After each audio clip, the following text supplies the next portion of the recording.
Order! Order! You are an incorrigible delinquent at times. Behave yourself, man! There's been more than 100 fatal stabbings in the UK so far this year. That follows a record 285 in 2017 to 2018.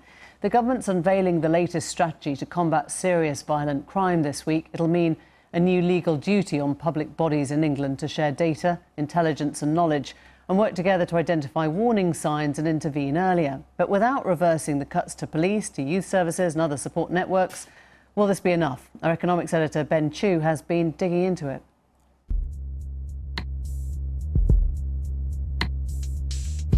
What's the solution to the UK's knife crime epidemic? The law or money?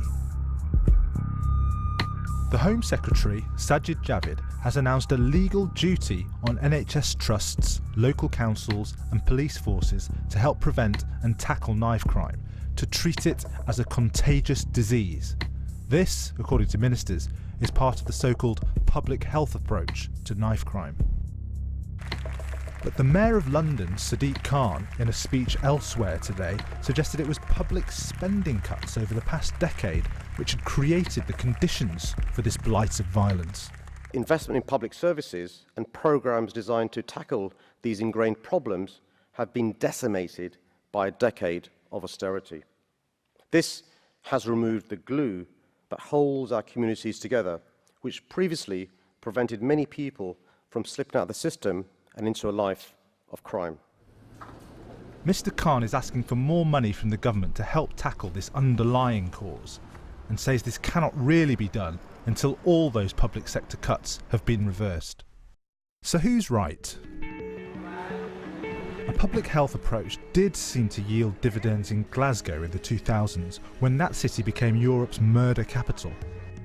In 2004-05, there were 137 homicides in Scotland. By 2017-18, the number had more than halved to 59. But is such a policy going to deliver for the rest of the UK? A public health approach will apply wherever you wish to tackle violence, but the issue is that what is specifically the problems in London may be different to the problems in Manchester, Liverpool or Glasgow, but you have to identify the problems you wish to address in London. So you know, some people say it's drugs and county lines and such like. Well, you'd have to come up with projects to address that. What we had in Scotland was slightly different. We had territorial gangs, a lot of problems with alcohol. My great fear is that people are looking for a quick fix, and this is not an issue that you can have a quick fix over. It took 10 years for Scotland to get where they are, and we are still not finished our work yet. To make his argument about austerity, Mr Khan pointed to research from Greater London Authority experts. The horizontal axis shows London areas from the least deprived on the left to the most deprived on the right. The vertical axis shows the risk of being a victim of knife crime in those areas. The chart shows a clear relationship between knife crime and deprivation in London. Duncan Bew, as a trauma surgeon at a London hospital, is on the front line of the knife crime emergency. He is also founder of the anti-knife crime charity Growing Against Violence. There's an inextricable link between social deprivation and all forms of public health challenges that we see, particularly in our most deprived communities. I think we have to accept that this is about a poverty which is both financial, it's a poverty of opportunity, but it's also a poverty of hope, and there's a very real inequality between the very rich and poor members of our community. Until we first accept that, but then address the challenges within it, we're not really going to see an improvement. But perhaps the political divisions on this are at risk of being exaggerated. Mr Khan himself advocates a public health approach. He just insists, along with charity groups, that it must be backed by adequate funding. And senior Conservatives themselves have conceded that spending cuts in some areas went too far and that austerity should now end. The Conservative leadership frontrunner, Boris Johnson, says he wants 20,000 more police officers. I'm very optimistic that there's been a political acceptance that actually the problem exists in the first place. That actually long-term evidence that social deprivation is associated with violence, not just knife crime, not just youth violence, but all of its forms, is really significant. I think there's a real opportunity now for political parties to work together for long-term social change. For communities across Britain living in the shadow of knife crime, that change cannot come soon enough. Well, to discuss the new duty I'm joined by Leroy Logan, a former Metropolitan Police Superintendent. It's now the Police Advisor to Parliament's Cross-Party Youth Violence Commission. Your thoughts on hearing this, Leroy? Does it sound like a step in the right direction?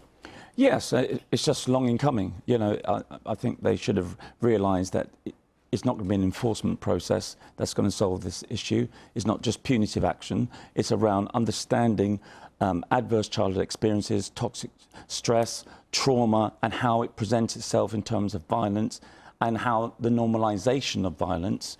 And also we have so many young people being excluded from schools that, you know, if they don't have alternative provisions, or if they're off-road and just roaming the streets, they will be groomed and manipulated. And of course, they can get into gangs, which can go into county lines, etc. So what happened from that Blair phrase that was sort of stuck in everyone's mind, tough on crime, the causes of crime, to where we are today? Was austerity the main culprit, or is it just the easiest thing to blame most recently? Austerity was part of it, but the whole narrative of going on to violence means gangs was as a result of the 2011 riots. The whole narrative was started by David Cameron, even Boris Johnson chipped in with Michael Gove about the feral youth and how violence meant gangs. And it's taken a long time to unravel through proper data analysis, and we've looked at that in our Youth Violence Commission. So the gangs was a red herring? Or? It was accounting for less than half of violence, and even now, less than half of violence is involving gangs. So what that shows that there's been this normalisation of violence, and how police are in less numbers, so they don't reassure young people and make them feel secure and safe. And so they go into the narrative, oh, it's cool to be part of a negative peer group, carry a knife, and as a result of that, they end up more than likely being a victim of knife crime or using it. But you know, if they'd ignored the element of gang crime, then they would have been, you know, castigated for not understanding what was actually happening, for not being, you know, part of a culture that was on the streets that they were turning a blind eye to. I mean, it's sort of impossible to win this one, isn't it, in terms of where you are? I think it's recognising the full picture, not making assumptions. The whole gang narrative was an assumption, and it played to people's populist view that, oh, it must be to do with gangs. But a lot of it is around inequalities. You know, we have inequalities in schools, in housing, in social services, and it's presenting itself in so many different ways. And violence is part of that. So it's a wider social, political issue, and it needs to be solved in a way that it's not just a quick fix, as Niv and Rennie said in Glasgow, and I've been up there through the Youth Violence Commission, to say, listen, you've got to use enforcement, but you need to have a holistic approach, which the public health model does give. You'll know that Glasgow is now held up as the sort of the solution, or the place where it worked. It took 10 years, and Glasgow is tiny compared to, you know, London and where the problem is in parts of England. So that's not going to be a model for everyone, is it? I think you need to recognise that there is certain themes about violence and how it's moved on. And, you know, the way in which people would deal with conflict without resorting to violence, you don't see that in any great sense. You see more people will fight more than just flight or freeze or just forget about it. Social media has been an accelerant of that. And I agree that... What really? You're saying that social media has actually translated to violence on the streets? It's been a cofactor to accelerate feuds. Before, when you would have a difference of opinion between two people, you would say, OK, deal with it, and it's confined to that immediate peer group. Now, social media widens the scope, and as a result of that, you get a real sense of, you know, this feud going on and on. But I think it's also... a key plank of the public health approach is trust and confidence.